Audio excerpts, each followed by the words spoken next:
সম্মানিত দর্শক শ্রোতা, আসসালামু আলাইকুম। দূর দূরান্তের দেশ অথবা দেশের বাইরে থেকে ঠিক এই মুহূর্তে যেখান থেকে আমাকে দেখছেন, আমি আপন আর যে আপন জীবনের গল্পের নতুন একটা এপিসোডে আপনাকে বরাবরের মতো স্বাগতম জানাচ্ছি। দর্শক শ্রোতা, আদি যুগের মানুষজন মহিষ দিয়ে হাল চাষ করতো। তারা মহিষের পিঠে এমন করে বাঁশ বেঁধে দিত আর বাঁশের সামনে কলা ঝুলিয়ে রাখতো। আর মহিষ মনে করতো সে যদি আরেকটু হাঁটে সে কলাটাকে পেয়ে যাবে। কলা খাওয়ার আশায় মহিষ কৃষকের পুরোটা জমি খনন করে ফেলতো। ঠিক তেমনি আমাদের এই দুনিয়াতে স্বার্থলোভী কিছু মানুষ আছে যারা নিজের স্বার্থ পূরণ করার জন্য সহজ সরল মানুষগুলোকে মহিষ বানিয়ে গোটা দুনিয়াতে চড়িয়ে বেড়াচ্ছে। ডিয়ার ভিউয়ার্স, সরলতা যে কত বড় বোকামি হতে পারে, আপনি যদি নাসিরের জীবনের বাস্তব গল্পটা শুরু থেকে শেষ পর্যন্ত শোনেন তবে তা হারে হারে বুঝে যাবেন। বিশেষ করে প্রবাসী ভাই সহ প্রত্যেকটা মানুষের জন্য আজকের এই বাস্তব জীবনের গল্পটা ভীষণ শিক্ষণীয়। তাই সবাইকে বরাবর মতো রিকোয়েস্ট করব গল্পটা শুরু থেকে শেষ অবধি শোনার জন্য। ধন্যবাদ সবাইকে।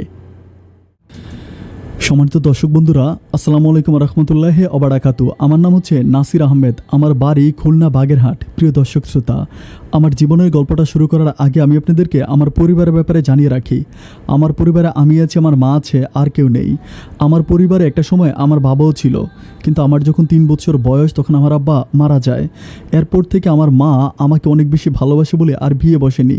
খুব কষ্ট করে ছোটোবেলা থেকে আমাকে লালন পালন করে বড় করে। আমাদের পরিবারে আমার জ্যাঠা আছে, আমার আব্বার বড় ভাই, যিনি হচ্ছে আমাদেরকে মোটামুটি মাঝে মাঝে একটু হেল্প করে। অনেক সময় আমার মাকে কিছু টাকা পয়সা দেয়, কিছু খরচ বাজার সাজার করে দেয়। আমি কিন্তু ছোটোবেলা থেকে পড়াশোনা করতে পারি নাই। মা আমাকে চেষ্টা করেছিল পড়াশোনা করানোর জন্য, কিন্তু ভালো গার্ডিয়ান ছিল না বলে, আর আমাদের সংসারে প্রচুর পরিমাণ অভাব ছিল, যার জন্য আমি যখন অনেক ছোট, আমার যখন 7 থেকে 8 বছর বয়স, তখন আমি মানুষের দিন চুক্তি কাজ করি। দিন চুক্তি কাজ বলতে আপনারা হয়তো অনেকেই জানেন না, মানে সকালবেলা কারো কাজে গেলাম অ্যান্ড বিকাল পর্যন্ত আমি তাদের সাথে কাজ করি। আমি তখন কাজ করে আমাকে দৈনিক হচ্ছে 150 থেকে 200 টাকা হচ্ছে আমাকে হাজিরা দেওয়া হতো। এভাবে আমি কিছু টাকা উপার্জন করি, এদি আমাদের সংসারটা চলে। কিন্তু আমার মা সবসময় আমাকে নিয়ে খুব বেশি টেনশন করে। মা আমাকে সবসময় বলে যে আমার অনেক বেশি ইচ্ছা ছিল তোকে পড়াশোনা করাবো, কিন্তু আমি আমার ইচ্ছাটা পূরণ করতে পারলাম না। আমি আল্লাহর কাছে হাত তুলে সবসময় প্রার্থনা করি আল্লাহ যেন তোকে অনেক বেশি ভালো রাখে। আমি সবসময় দেখতাম যে আমার মা আমাকে প্রচুর পরিমাণ ভালোবাসে। আমার পৃথিবী জুড়ে ছিল আমার মা, আর আমার মায়ের পৃথিবী জুড়ে ছিলাম শুধু আমি। এভাবে আমি একটু একটু করে বড় হই। বাট আমার নানুবাড়ির অবস্থা কিন্তু অনেক ভালো ছিল। আমার মামারা অনেক ভালো পজিশনে থাকতো। আমার মামারা সবাই আমার 3 মামা, তারা 3 জনেই ব্যবসা বাণিজ্য করে। তারাও আমাদেরকে মাঝে মাঝে হেল্প করতো। তারা আমার আম্মার উপরে অনেক বেশি রাগান্বিত, কেননা আমার আব্বা যখন মারা যায় তখন তারা চাচ্ছিল আমার মাকে নিয়ে যাওয়ার জন্য। তারা বলছিল যে আমার আম্মাকে নিয়ে গিয়ে আমার আম্মাকে অন্য কোথাও বিয়ে দিবে, কিন্তু আমার মা আমাকে ভালোবেসে মামাদের কথা শুনে নাই। এরপর থেকে মামারা আমাদের সাথে খুব ভালো সম্পর্ক না, তবে তারপরেও মাঝে মাঝে আমাদেরকে ঈদে, তারপর হচ্ছে চাঁদে, কোনো অনুষ্ঠানের সময় আমাদের কাপড় চোপড় বা টাকা পয়সা ওরকম আল্লাহর হস্তে দিয়ে যায়। আচ্ছা, যাই হোক, এভাবে যেতে যেতে আমার যখন 16 বছর বয়স, তখন আমাদের এলাকাতে আমাদের যে এলাকা আছে, আমাদের পাশের এলাকাতে একটা জমিদার বাড়ি আছে। জমিদার বাড়ি বলতে আগে ওখানে হিন্দু মানুষজনরা থাকতো, তো হিন্দুরা চলে যাওয়ার পরে মুসলমানরা এটা দখল করে আছে। এই বাড়িতে যারা থাকে তাদেরকে আমরা তারা জমিদার বাড়ির মানুষ। বাট ওরকম জমিদার না যে রাজারা যেরকম জমিদার, ওরকম কিছু না। বাট জমিদার বাড়িতে থাকে, বাড়িটা জমিদার বাড়ি নামে পরিচিত। বাড়িটার আশেপাশে অনেক প্রাচীন ইট, তারপরে প্রাচীন কাঠ, এরকম অনেক, বা প্রাচীন গাছ, এরকম অনেক কিছু পাওয়া যায়। সেই বাড়িতে একটা মেয়ে থাকতো যার নাম ছিল লিসা। লিসা যথেষ্ট সুন্দর এবং চমৎকার একটা মেয়ে। ওকে আমার অনেক বেশি ভালো লাগতো। আমি যে ছোটো মানুষ, কিন্তু আমি তখন লিসা 7-এ পড়ে এরকমই হবে। বাট ও অনেক বড় না, বাট আমার ওকে অনেক বেশি ভালো লাগে। কেন ভালো লাগে আমি ব্যাপারটা বলি। এটা ও আমাদের প্রতি না অনেক বেশি সদয়বান। যেমন সবসময় আমি দেখতাম যে লিসা আমাদের ঘরে যদি খাবার না থাকতো, আমাদের যদি কোনো প্রবলেম থাকতো, লিসা ওদের ঘর থেকে আমাকে খাবার এনে দিত, আমাদেরকে খাবার এনে দিত। আর বিশেষ করে আমি খুব খেয়াল করে দেখতাম যে লিসার ভাইয়ের ওর ভাই ছিল একটা, ওই ভাইয়ের শার্ট বা প্যান্ট লিসা আমাকে এনে দিত। ওর ভাই আর পরবে না, ফেলে দিবে, এরকম কাপড় চোপড়গুলো লিসা আমাকে এনে দিত। তো আমি ওর ভাইয়ের কাপড় চোপড়গুলো পরতাম। এজন্য মেয়েটাকে আমার অনেক বেশি ভালো লাগে যে আমাদেরকে অনেক বেশি হেল্প করে। এভাবে যেতে যেতে একদিন কী করি, মাগরিবের পরে লিসা হচ্ছে আমার সাথে দাঁড়ায় দাঁড়ায় জমিদার বাড়ির এদিকে একটু মানে কর্নার আছে, ওই কর্নারে দাঁড়ায় কথা বলতেছে। আমি বলে রাখি সে কোন কথা বলতেছিল। ওই দিন আমি তাদের বাড়িতে কাজ করেছিলাম, তো তাদের বাড়িতে কাজ করার পরে এখানে আসার পরে ও হচ্ছে মানে ওদের বাড়ির বিষয় নিয়ে আমার সাথে কথা বলতেছিল। ও আমাকে জিজ্ঞেস করতেছিল যে আমরা রাতের বেলা আমাদের খাবার আছে কি না। আমাকে বলতেছিল যদি খাবার না থাকে তাহলে আমি আন্টির জন্য কিছু খাবার দিয়ে দিই। এরকম করে কথা বলতে বলতে একটা পোকা হঠাৎ করে এসে ওর চোখে পড়ে। ওর চোখে যখন পোকা পড়ে তখন আমি কি করি, আমার মানে গেঞ্জিটা খুলে ফেলি। আমার গায়ে যে গেঞ্জিটা ছিল, আমি গেঞ্জিটা খুলে করি কি, আমার ওই গেঞ্জি দিয়ে আমার গেঞ্জিটা দিয়ে আমি ট্রাই করতেছি তার মানে চোখের পোকাটা খোলার জন্য, মানে গেঞ্জির কাপড়টা দিয়ে। একটা সময় এরকম করতে করতে হঠাৎ করে একটা রাস্তা ছিল, ছোট রাস্তার পাশে দাঁড়িয়ে দিয়ে আমি ওর মানে চোখ থেকে পোকা খুলতেছিলাম। ইন দ্য মিন টাইম হচ্ছে আমার যেটা এই রাস্তা দিয়ে যাচ্ছিল, যেটা যাওয়ার সময় আমাকে দেখার পর যেটা আমার চুল চেপা ধরে দইরা আমাকে ওখানে জুতা দিয়ে অনেকগুলো ভারী মারে। আমি কোনো কিছু বুঝতে পারিনি যে আমাকে কেন মারা হয়। আমি বলতে থাকি এবং হচ্ছে লিসাও সাথে সাথে বলে যে মানে বলতে থাকি যে কাকা কিছুই হয় নাই, ও আমার চোখে পোকা পড়ছিল। বাট কাকা কোনো মানে আমার যেটা কোনো কথাই শুনতেছিল না। উনি আমাকে একরকম আমার কান টেনে আমাকে মারতে আমাকে বাড়ি পর্যন্ত আনে। বাড়িতে এনে আমার মারে বলতে আসছে যে তোর পোলা অনেক বড় হয়ে গেছে। আমি ভাবছিলাম যে মনে হয় ও ছোট রয়েছে, কিন্তু ছোট রয় নাই। ও হচ্ছে রাস্তার পাশে দাঁড়িয়ে জমিদার বাড়ির মাইয়ার সাথে লুচ্ছামি করতেছে। এই দৃশ্য যদি জমিদার বাড়ির কেউ দেখে ওরও তো জব করাই দিব। এটা বলে মানে আমার যেটা আমার উপরে খুব বেশি মারে অ্যান্ড মাকে অকথ্য ভাষায় গালাগালি করে। আমি আমার মাকে বললাম যে মা দেখো, আমি এমন কোনো অন্যায় করি না যে কাকা আমাকে এভাবে গালাগালি করবে। বিশ্বাস করো আমি হচ্ছে মানে লিসার চোখের মধ্যে পোকা পড়ছিল। আমি যখন ওর সাথে দাঁড়াইছিলাম আমি পোকা খুলতেছিলাম। মা আমাকে বলে মাগরিবের পরে এই মেয়েটার সাথে ওইখানে দাঁড়ায় তোর কথা বলার কী দরকার ছিল। আমি বললাম যে মা আমিও ছোট মানুষ আর লিসাও ছোট, কিন্তু মানে যেটা এটা কীভাবে করলাম আমি কিছুই বুঝতে পারলাম না। যাই হোক, এভাবে আমি আর ওই জমিদার বাড়ির ওইদিকে যাই না, কারণ হচ্ছে আমি চিন্তা করি যে ওইখানে গেলে আবার যদি আমার যেটা আমাকে দেখে সে আমাকে আবারও মারবে। মাঝে মাঝে যেটা মানে এসে আমাকে দেখলে ডাক দিলে আমি জাস্ট দূর থেকে ডিস্টেন্স বজায় রেখে তার সাথে কথা বলি। আমাকে জিজ্ঞেস করে বিভিন্ন কথা বলে, আমিও তার সাথে কথা বলি। বাট আমি তার সামনে যাই না, আমি তার সামনে যেতে প্রচণ্ড রকম ভয় পাই, কারণ না জানি আবার কাকা দেখে ফেলে আবার কোন ক্যারেঙ্গা লেগে যায়। এভাবে যেতে যেতে কিছুদিন চলে যায়। তখন একদিন হচ্ছে আমি বাড়িতে এসে দেখি যে আমার আম্মা খুব কান্নাকাটি করতেছে, মানে আম্মা প্রচণ্ড কাঁদতেছে। আমি তখন আমার মারে বলি মা কাঁদতেছো কেন, কী হয়েছে? মা কোনো কথা বলে না, মা শুধু কাঁদে। আমি বললাম যে মা মানে তুমি আমারে বলবা তো যে কী হয়েছে? তখন মা আমারে বলতেছে তোর মুক্তা আপু কী কইছে জানোস? আমি বলি যে মুক্তা আপু মানে আমার হচ্ছে জ্যাঠার একটা মেয়ে আছে যার নাম হচ্ছে মুক্তা। তো মুক্তা আপুর হচ্ছে বিয়ে হয়েছিল, বিয়ে হবার পরে জামাই হচ্ছে বিদেশে থাকতো। তো জামাই বিদেশ থেকে আসার পরে মুক্তাপুর সাথে জামাইয়ের বনিবনা হচ্ছিল না। এরপরে মুক্তাপুকে আমার যেটা হচ্ছে ওই জামাইয়ের ঘর থেকে নিয়ে আসে। এরপরে মুক্তাপু আমাদের যেটার পরিবারেই থাকে, মানে আমাদের পরিবারেই থাকে। তো মুক্তাপু কিন্তু মানে যথেষ্ট ভালো মনের মানুষ, অত্যন্ত ভালো। আমার থেকেও যদি অনেক বড়, কিন্তু মানুষ হিসেবে অনেক ভালো।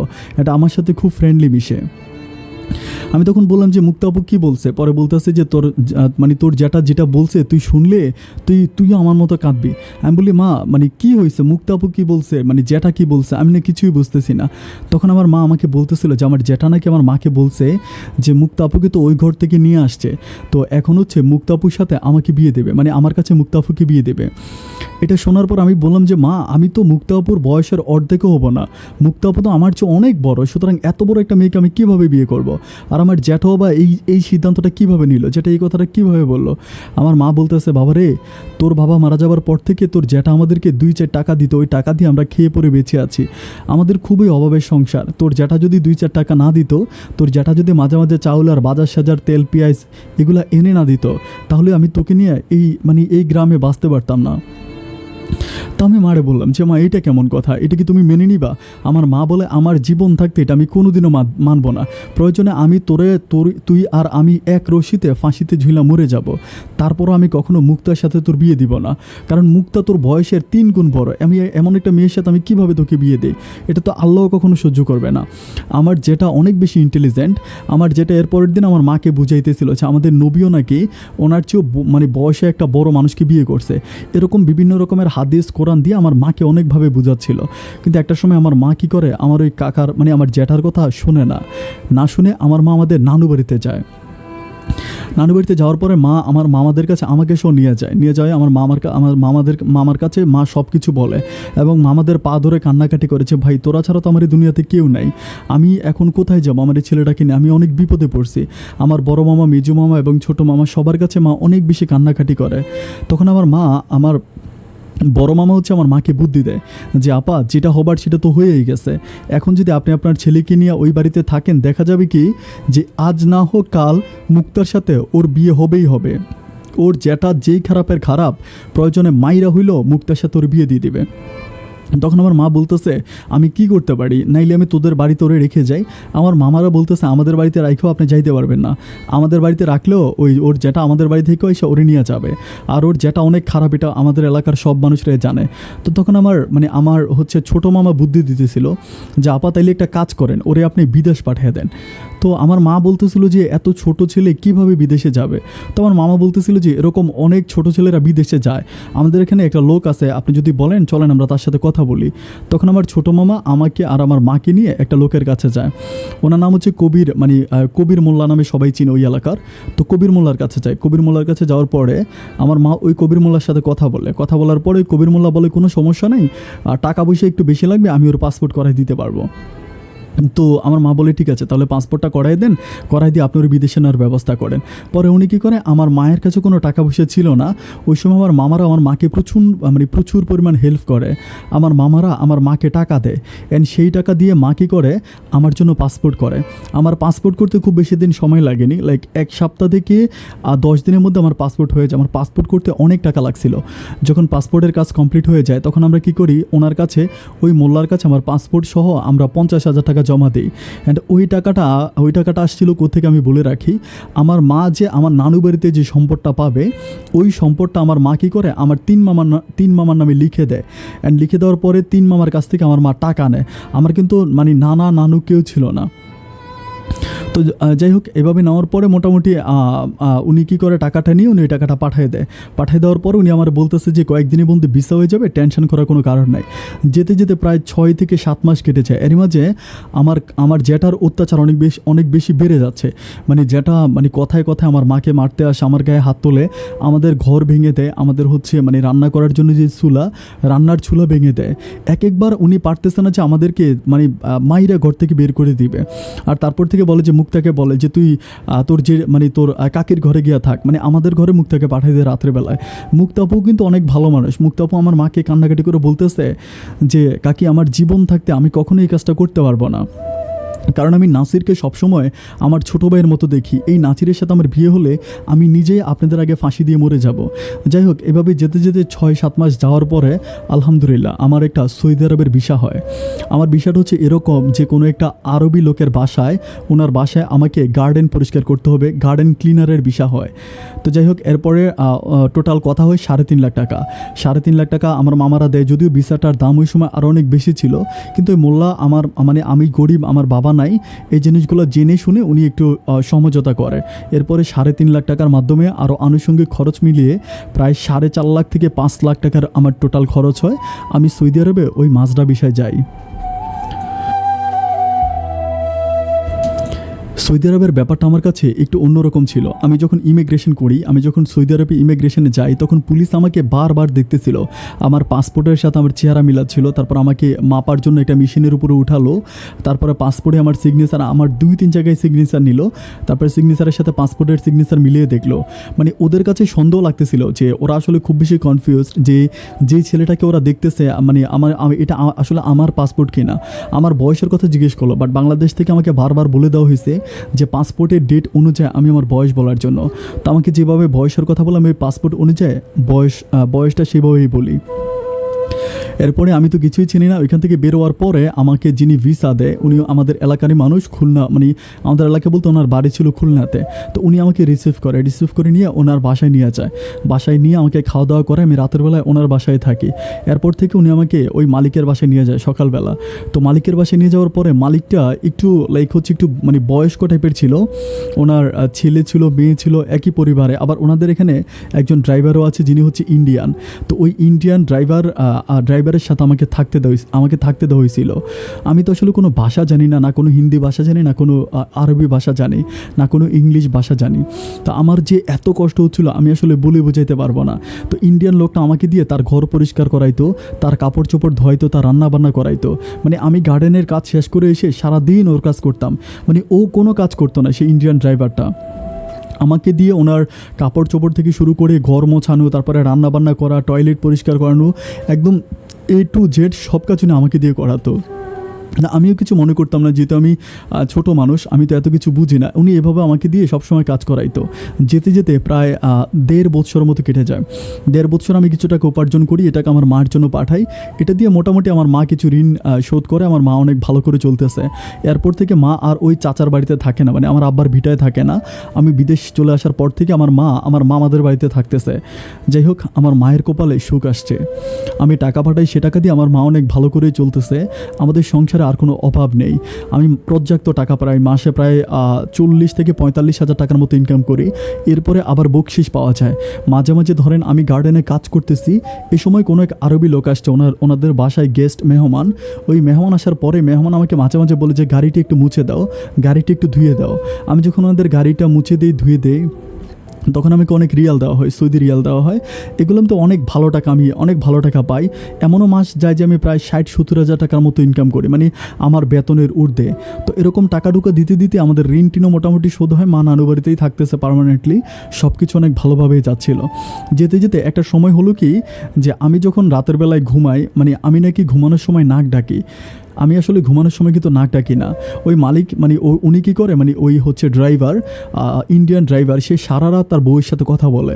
অ্যান্ড সারা রাত তার বউয়ের সাথে কথা বলে সকালবেলা সে একদিনও মানে যথাসময়ে ওই হচ্ছে মালিকের বাচ্চাকে স্কুলে নিতে পারে না। মানে বাচ্চা বলতে আমার যিনি স্পন্সর, যিনি আমার কফিল, ওনার মানে নাতিন আর কি, নাতি আর নাতিন, মানে ওনার ছেলের ওনার হচ্ছে ছেলে মেয়ের সন্তান, এদেরকে স্কুলে নিয়ে যেত ওই ড্রাইভার। তো প্রত্যেক দিন এরকম করে নিয়ে যেত। তো একদিন হচ্ছে বাচ্চাদের পরীক্ষা ছিল। পরীক্ষা থাকার কারণে সে কী করলো, এর আগের দিন সে তার বউয়ের সাথে প্রচুর পরিমাণ ঝগড়া করছে ফোনে। ঝগড়া করে সে ঘুমায়া যায়। অ্যান্ড সকালবেলা তাকে অনেক ডাকা হয়, আমিও ডাকি, এবার সে ঘুম থেকে ওঠে না। উনি না ওঠার কারণে বাচ্চাদের পরীক্ষা ছিল, তাদের পরীক্ষা মিস হয়ে যায়। এরপর থেকে ওই ইন্ডিয়ানকে মানে আমাদের মালিক ওকে বাসায় নিয়ে জিজ্ঞেস করে যে তোর এত বড় সাহস, আমার বাচ্চার পরীক্ষা ছিল, তুই তোর জন্য আমার বাচ্চারা পরীক্ষা দিতে পারলো না। এটা নিয়ে ওকে যখন বকাবাধ্য করে, তখন ও বলতেছে যে আমি নাকি রাতের বেলায় নাক ডাকি। আমাকে বলতেছে যে এই ছেলেটা রাতের বেলায় প্রচুর পরিমাণ নাক ডাকে, ওর নাক ডাকার কারণে আমি ঘুমাইতে পারি না। আমি তখন আমার মালিককে বলি, আমি যতটুকু জানি আর কি, মানে হিন্দিতে বা ইংলিশে যতটুকু জানি, মানে আমি বোঝানোর জন্য ট্রাই করি, বাট ওরা তো আর আমার ভাষা বুঝে না। আমি যেটা বলি তখন আমাকে খাল্লি, আমি শুধু এতটুকুই বুঝি, আমাকে খাল্লি বলে। তো খাল্লি কী বলে, মানে আমি এটা বুঝি যে বাদ দিই, এরকম কিছু। বাট ওরা আমাকে কোনোভাবে অ্যালাউ করে না। ইন্ডিয়ান ড্রাইভারটা অনেক বেশি ইন্টেলিজেন্ট ছিল। এরপর থেকে আমার যিনি মালিক ছিল, উনি আমাকে বলতেছে যে গার্ডেনের ভিতরে আরেকটা ছোট্ট ঘর আছে, আমার বলতেছে ওই গার্ডেনের ভিতরে ওই ঘরে তুই থাকবি, তোর আর ওই মানে ইন্ডিয়ান ড্রাইভারের সাথে থাকার দরকার নাই। এরপরে উনি আমাকে সেপারেট করে দেয়, ওখানে একটা ঘর দেয়। কিন্তু তখন ড্রাইভার বলতেছিল যে না ঠিক আছে, ওর নাক ডাকুক, আমার সাথে থাকলে কোনো প্রবলেম নাই। কারণ ছিল একটা, যে আমি ওর সাথে থাকলে ওর বাসার কাজ করে দে, ওর কাপড় চোপড় ধুয়ে দিয়ে, বাথরুম পরিষ্কার করে দিয়ে, রান্নাবান্না করে দিই। আর আমি যদি ওই ছোট্ট বাসায় চলে যাই, তাহলে এই কাজগুলো তো তাকেই করতে হবে। যার জন্য সে মালিককে বলে তাহলে থাকুক না আমার বাসায়। কিন্তু আবার মালিক বলতেছে যে না, ও যেহেতু রাতের বেলায় নাক ডাকে, তুই সেপারেট ঘুমা, ও সেপারেটে ঘুমাক, আমাকে ওখানে ঘুমাইতে দেয়। এরপর থেকে আমার জীবনে একটু শান্তি নেমে আসে। আমার ওই গাদার মতো মানে গার্ডেনের কাজ শেষ করার পরে ওই গাদার মতো আর ইন্ডিয়ানের কাজ আমার করা লাগে না। তখন আমি ওইখানেই ঘুমাই, ওইখানেই থাকি, অ্যান্ড হচ্ছে গার্ডেনে কাজ করি। আমার মোটামুটি দিনগুলো অনেক ভালো যাচ্ছিল। এভাবে যেতে যেতে আমাদের হচ্ছে মানে আমাদের এদিকে একটা ছোট্ট বাগানের মতো আছে, মানে লাইক হচ্ছে মানে আমার মালিকের বাড়ির পাশেই। তো আমি কী করি, ওই বাগানে মাঝে মাঝে ঘুরতে যাই। আমি সময় পাইলে ওই বাগানে মাঝে মাঝে ঘুরতে যাই। তো একদিন যখন আমি ওই বাগানে ঘুরতে গেলাম, আমি লাইক হচ্ছে তখন রাত আনুমানিক 8:30 থেকে 9টার মতো বাজে। 8:30 থেকে 9টার মতো বাজতেছে, আমি এখানে হাঁটতেছি। তো ওখানে ছোটো ছোটো গাছ ছিল, মানে লাইক গার্ডেনের ভিতরে যে গাছগুলো থাকে না, ছোটো ছোটো এরকম গাছ ছিল। হঠাৎ করে একটা মেয়ে বলতে মধ্যবয়স্ক আর কি, এরকম একটা মহিলা এসে আমার পা চেপে ধরছে। ধরে আমার মানে খুবই কান্নাকাটি করতেছে, বলতেছে ভাই আপনি কি বাংলাদেশি বাংলাদেশি? আমি বললাম যে হ্যাঁ হ্যাঁ আমি বাংলাদেশি, আপনি আপনি আমার পা ছাড়েন। তখন উনি আমার পা ছাড়ে। আমি বলতেছি যে আপনার কী হয়েছে, আপনি এরকম কান্না কেন করতেছেন? আমাকে বলতেছে যে ভাইয়া আমারে বাঁচান, আমারে বাঁচান। আমি দেখলাম যে ওনার মানে গালের ভিতরে এরকম কালো দাগ পড়ে আছে, আর ওনার মাথার চুলগুলো যেন মানে কে কেটে দিছে এরকম অবস্থা, হাতের মধ্যে অনেক মাইরের দাগ। আমি বললাম যে কী হয়েছে আপনার, আমাকে বলেন তো।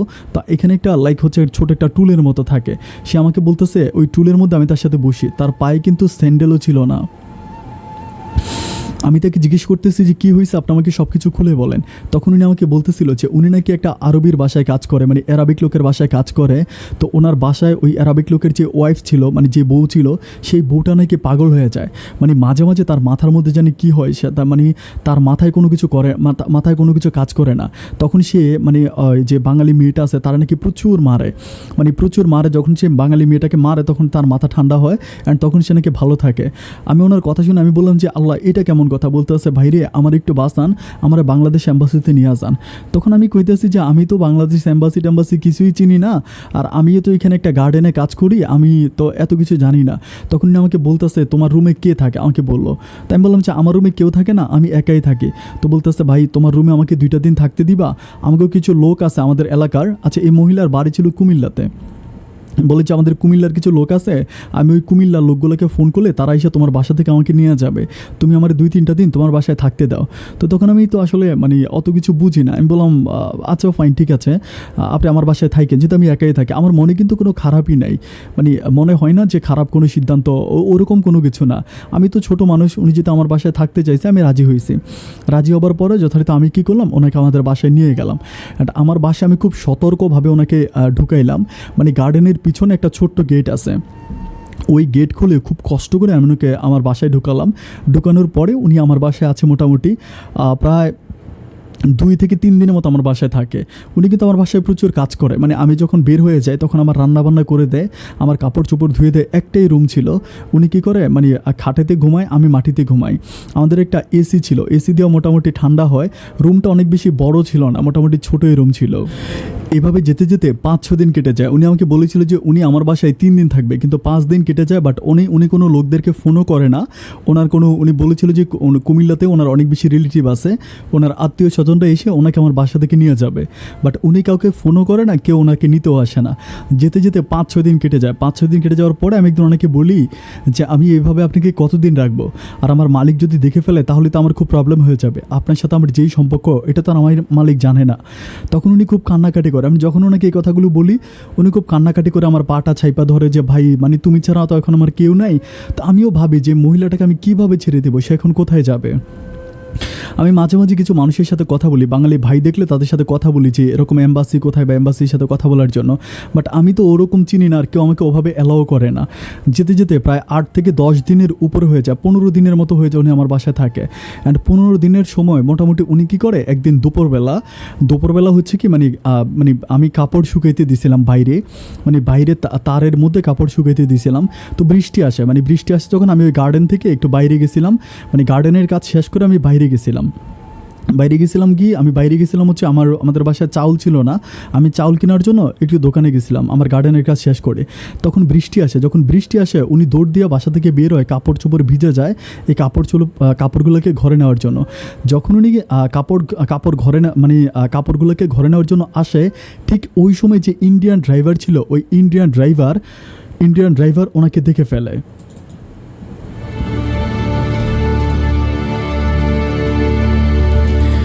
ইন্ডিয়ান ড্রাইভার ওনাকে দেখে ফেলার পরে ইন্ডিয়ান ড্রাইভার হচ্ছে দৌড়ে আসে উনি একদম দৌড়ে আইসা ওই মহিলাটাকে ধরে বলতেছে যে কী নাম আপনার, আপনি হিন্দিতে জিজ্ঞেস করেছে আপনার কী নাম, আপনি এখানে কী করেন। তখন ওই মহিলা যেহেতু ইন্ডিয়ান লোক দেখতে পারছে, উনি কিন্তু আবার মোটামুটি ভাষা জানে, হিন্দি ভাষা আরবি ভাষা উনি মোটামুটি ভালোই জানে। তো উনি আরবিতে ওই ইন্ডিয়ান লোকটার সাথে কথা বলতেছিল, তাকে বুঝাইলো। অ্যান্ড বুঝানোর একটা পর্যায়ে আমি কী করলাম, আমিও আসলাম। আসার পরে আমি দেখলাম যে ওদের মাঝে ধস্তাধস্তি হচ্ছে, ওই লোকটা ইন্ডিয়ান লোকটা আমার এই মহিলাটাকে ধরে টানাটানি করতেছে। আমি তখন যাইলাম, আমি যাওয়ার পরে হাত ছেড়ে দিল, ইন্ডিয়ানে হাত ছেড়ে দিল, দিয়া বলতেছে যে এটা তুই কোত্থেকে আনছিস। আমি বললাম যে উনি এরকম বিপদে পড়ছে, আমি ওনাকে হেল্প করছি।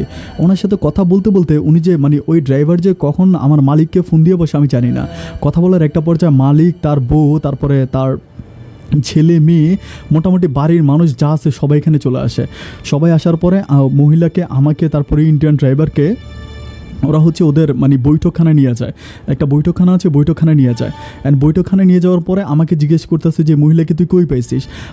আমি তো অতটা ভালো হিন্দি বলতে পারি না, ইংলিশও বলতে পারি না। আমি কী বলি ওরা আমার কোনো কথাই বুঝে না।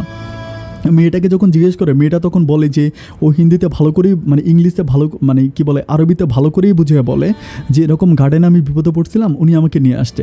কিন্তু আমার মালিক কোনো কথাই শোনে না। আমার মালিক করে কি মানে তর্কাতর্কি করে একটা সময় আমার মালিক পুলিশকে ফোন করে দেয়। আমার কফিল যখন অ্যারাবিক পুলিশকে ফোন করায়, পুলিশ এসে আমাকে আর হচ্ছে মহিলাটাকে নিয়ে যায়। নিয়ে যাওয়ার পরে মানে যখন হচ্ছে থানার মধ্যে নিয়ে যায়, অ্যান্ড থানার মধ্যে যখন ওসির সামনে আমাকে জিজ্ঞাসা করতেছিল, মানে ওসি বলতে ওইখানে একজন লাইক বড় মুদির টাইপের, ওনার সামনে জিজ্ঞেস করতেছিল। তো পাশে আমি যখন যে কথাগুলো বলতেছি আমার এই কথাগুলো মুদির বুঝতেছিল না। অ্যারাবিক লোক ছিল, তো উনি আমার কথা বুঝে না। ওই সময় হচ্ছে একজন বাঙালি ভাই, উনি মানে চেয়ারের মধ্যে বসেছিল, বাট মধ্যবয়স্ক একটা লোক, উনি সম্ভবত কোনো সিগন্যাল মিস্টেক করেছে বা কোনো ভুল করেছে, যার জন্য পুলিশ ওনাকে নিয়ে আসছে। তখন আমি যে কথাগুলো ওই বাঙালি লোকটাকে ওই পুলিশ বলতেছিল যে আমি তো এর ভাষা বুঝতেছি না, তুই ও কি বলে তুই আমাকে একটু বুঝিয়ে বল। তখন বাঙালি ভাইটা আমাকে জিজ্ঞেস করে যে তোমার কি হয়েছে, তুমি আমাকে বলো। তখন আমি কী করবো, ওনাকে সব কিছু কান্নাকাটি করে মানে ওনারে বুঝিয়ে বলি যে দেখেন এই ঘটনা, আমি সব কিছু খুলে বলি। বলার পরে উনি কী করে, ওই বাঙালি লোকটা কী করে পুলিশকে বুঝিয়ে বলে, কিন্তু পুলিশ মানে কোনো কথা শোনে না, আমাদেরকে হচ্ছে জেলে দিয়ে দেয়। তখন ওই বাঙালি ভাইটা আমাকে বলতেছে যে তোমার কোনো প্রবলেম নেই, আমি তোমাকে ওইখান থেকে বের করবো, আমি যোগাযোগ করব। আমাকে থানায় দিয়ে দেওয়া হয়।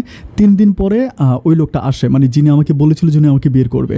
3 দিন পর উনি কেমনে আমার মালিকের কাছ থেকে কাগজপত্র নিয়ে কীভাবে আমাকে জানি বের করে উনি আমাকে বলে যে তোমার কোনো প্রবলেম না, আমাকে হোটেলে নিয়ে যায়। হোটেলে নিয়ে যাওয়ার পরে উনি আমাকে পেট ভরে খাওয়ায়, আমিও পেট ভরে খাই। অ্যান্ড খাওয়া দাওয়া করার পর উনি আমাকে বলতেছে যে আমার বাড়ি কোথায় জিজ্ঞেস করে, আমি আমার বাড়ির ঠিকানা সব কিছু বলি। অ্যান্ড সবচেয়ে অদ্ভুত ব্যাপার হচ্ছে ওনার বাড়িও কুমিল্লাতে ছিল, এই লোকটার বাড়ি কুমিল্লাতে ছিল। আমাকে বলতেছে যে আমার বাড়ি কুমিল্লা, আর তুমি যে মেয়েটার সাথে ধরা খাইছো বা যে মেয়েটাকে নিয়ে তোমার আটকাইছে, আমি ওই মেয়েটাকে বের করে তাকে আমি এম্বাসিতে পাঠিয়ে দিয়েছি, সে আজকে রাতের বেলায় তার ফ্লাইট। আমি ভাবলাম যে যাক আলহামদুলিল্লাহ, কারণ এই মহিলাটাকে নিয়ে আমি খুব টেনশনে পড়তেছিলাম যে অন্য কিছু যাই হোক, আমি তো বিপদে পড়ছি, এই মহিলাটা আমার চেয়ে বড় বিপদে পড়ছে। তা আমি ওনার কথা শুনে অনেক খুশি হলাম। উনি আমাকে হোটেলে পেট ভর্তি করে খাওয়ায় বলতেছে যে তোমার মালিক তো তোমাকে আর রাখবে না, এখন তুমি কি করবা।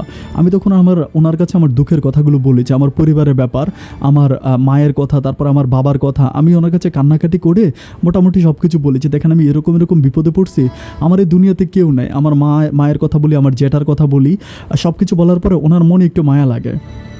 আচ্ছা, ওনার নাম ছিল শাহ আলম ভাই, মানে শাহ আলম ভাই। উনি আবার ওই মানে সৌদি আরবের ভিতর ওনাকে মোটামুটি সবাই চেনে, উনি নাম করা একজন ব্যক্তি আর কি, ওনার অনেক ব্যবসা বাণিজ্য আছে এরকম। তো আমাকে বলতেছিল যে আচ্ছা ঠিক আছে, তুমি কি আমার সাথে আমার বাসায় যাবা।